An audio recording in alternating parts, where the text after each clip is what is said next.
Hi guys. At this time I'm going to go through the physics math pre-assessment questions for you, and what you're looking at is a white piece of paper that I'm going to write all the answers down on. So for problem number 1, it says to calculate the height of triangle H.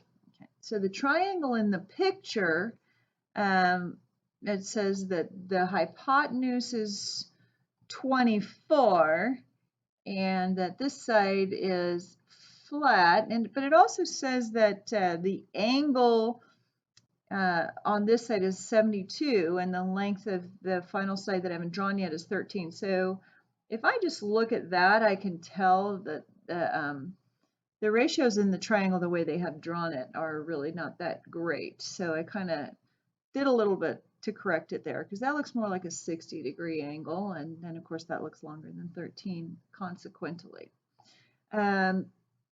H is the height. So if I draw a dotted line and create a fake right triangle that's not really there, but 8 is the height of the triangle that is given, which contains, of course, angle A and angle B. So one thing that we do know is that angle between the 13 meter side and H, that hypotenuse, where 13 is the hypotenuse of a right triangle, that H is the opposite side of angle 72, we can see that that angle is 72. So that would make this angle 108 based on the fact that supplementary angles have to add up to 180 because there's a line, a straight line between them, which is 180 degrees. So if I were to use my knowledge of triangles, which we call trigonometry, and the basic trigonometric functions, I know that the ratios in right triangles from one right triangle to another that have the certain angles are the same, meaning that if I was to draw like a similar right triangle in there and I was going to compare this hypotenuse to the 13, the ratio of that hypotenuse to the length of that side would be the same as the ratio of 13 to H. And that's where what sine, cosine, and tangent are. They're ratios of the angles relative to one another in right triangles. So we remember SOHCAHTOA. If we want to keep in mind our trigonometric functions and be able to write them out, say on a test, sine is opposite, which is O, over hypotenuse. Cosine, the function cosine is the ratio of the adjacent angle to the hypotenuse in a right triangle, and the tangent is a ratio of an opposite angle to the hypotenuse in a right triangle. So if we want to find H, H is opposite of the angle of 72 degrees. So the sine of 72 is going to be equal to H over the hypotenuse of that right triangle, which is 13. Or 13 sine 72 equals H. When we plug that into our calculator, excuse me, we find the value of H to be 12.4. And of course, we're going to include the units of meters because we were given units for meters in the original drawing. So number 2 asks us to calculate angle A and angle B. So what we could do is find the value of angle A, now knowing that we have this greater, larger right triangle, and we know the hypotenuse is 24 meters, and we know the height, H, is 12.4 meters. So we can find angle A. Angle A is opposite the side that is 12.4 meters. So the sine of angle A is equal to 12.4 over 24. And so what I will do on my calculator to find the value of angle A is I will take the inverse sine. So the sine -1 of 12.4 divided by 24 is equal to the angle A. And how you do that in your calculator is you type in 12.4 divided by 24 and then hit the equal sign, and then usually it's a second function above the sine key that says sine to the -1, and so that will give us the value then of angle A is equal to 31 degrees. The other angle that we were asked to find was this angle right here, angle B, keeping in mind that the third angle in the triangle is 102. So we know that A equals 31, and we know this other angle is 102. So if we, I'm sorry, 108. That's why. 108. 72 plus 108.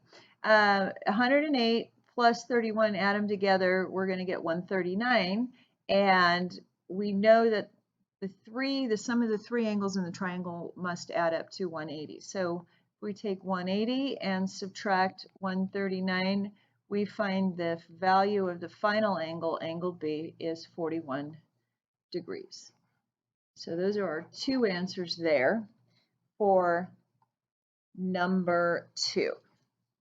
So finally, not finally, but in number 3, we are asked to find the value of this side x.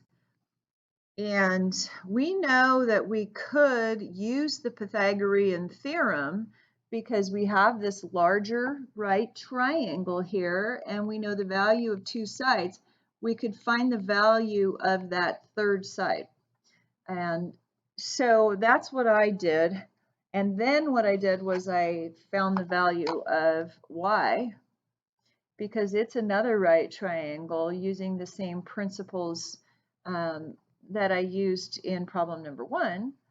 And y is, rather than being opposite angle 72, it's adjacent to angle 72.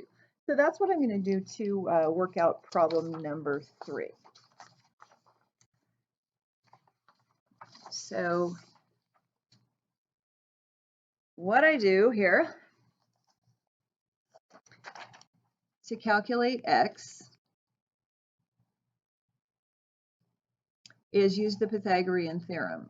Pythagorean theorem tells us that a squared plus b squared, which would be the two short sides of a right triangle, are equal to c squared, which is the hypotenuse.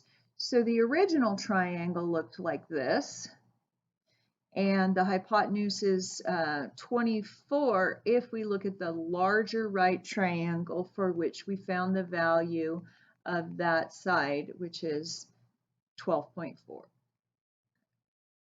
So we're trying to find x, and we can find that x plus y basically is that a from our Pythagorean theorem.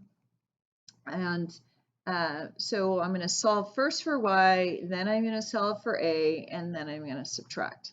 So the cosine of angle 72 is equal to adjacent y over hypotenuse 24, or y equals 24 cosine 72, which if I plug that into my calculator, I find that y comes out to be 4.0 meters. So I'm going to keep that in the back of our head, and then we're going to go solve for the length of this side using Pythagorean theorem. So according to the Pythagorean theorem, a squared plus b squared, which in this case is 12.4 squared, is equal to the c squared, or the hypotenuse squared, which is 24 squared. So a squared plus, plugging that into my calculator, 154, is equal to 576, which is 24 squared. Subtract 154 from each side, and I get 422 is equal to a squared. So now I got to take the square root of both sides, and I find that a is equal to 20.5 meters. So the length of the whole side A on this triangle is equal to 20.5, and y is equal to 4.0 meters, which means x then has to be 16.5. And that's just 20.5 minus 4. That's our value of x.